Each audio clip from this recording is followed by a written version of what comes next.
గురించి సంకల్పమా, ఆశకి తేడా కొద్దిగా తోచింది. సంకల్పం అనేది అంటే ఇట్ ఈస్ జస్ట్ ఒక ఒక బీజం అలా వదలడం, కాన్షియస్నెస్లో వదలడం సంకల్పం. ఆశ అనేది ఏంటంటే దానికోసం తప్పించడం. ఇది ఎలా వస్తుంది, దీని అవుట్కమ్ ఏంటి, నా పరిస్థితి ఏంటి, అంత సాడ్నెస్సే అక్కడ. సంకల్పం ఓకే, ఇప్పుడు నేను ఈరోజు ఇక్కడ జ్ఞానం పెట్టాలన్నది 3 రోజుల ముందు వచ్చిన సంకల్పం. జరిగింది కదా, మీరు అందరు బాగానే వచ్చారు కదా బయట నుంచి. సంకల్పం ఉండాలి. అయ్యో ఇది ఎలా వస్తుంది, ట్రైపాడ్ లేదే. అది ఎలా ఉండాలంటే ట్రైపాడ్ లేదు, ఓకే, ఒక ట్రైపాడ్ తెచ్చుకొని పెట్టాలి. అయ్యయ్యో ట్రైపాడ్ లేదు, ఏమైపోద్ది ట్రైపాడ్ లేకపోతే? ఫుటేజ్ రాదు, అంతే కదా.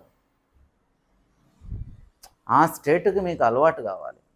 అప్పుడు పని కూడా మీరు సుఖంగా చేసుకుంటారు, స్థితప్రజ్ఞగా ఉంటారనమాట. అప్పటిదాకా మీకు మైండ్ఫుల్నెస్ ఎప్పటికీ రాదు. క్రియలో మీరు యోగంలో ఎప్పుడైతే you travel deeply you travel in యోగం అనుకోండి, చేస్తున్నారు, అది మీరు you should become one with it. దాంతో అలాగా జాయిన్ అయితే అప్పుడు మీరు స్థితప్రజ్ఞగా ఉంటారు. అంటే చేస్తారు.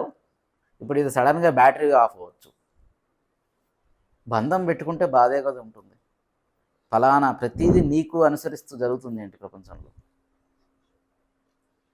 అందుకే always be in let go. ఎప్పుడు లెట్ గోలో ఉండేవాడికి అసలు సుఖమే సుఖం.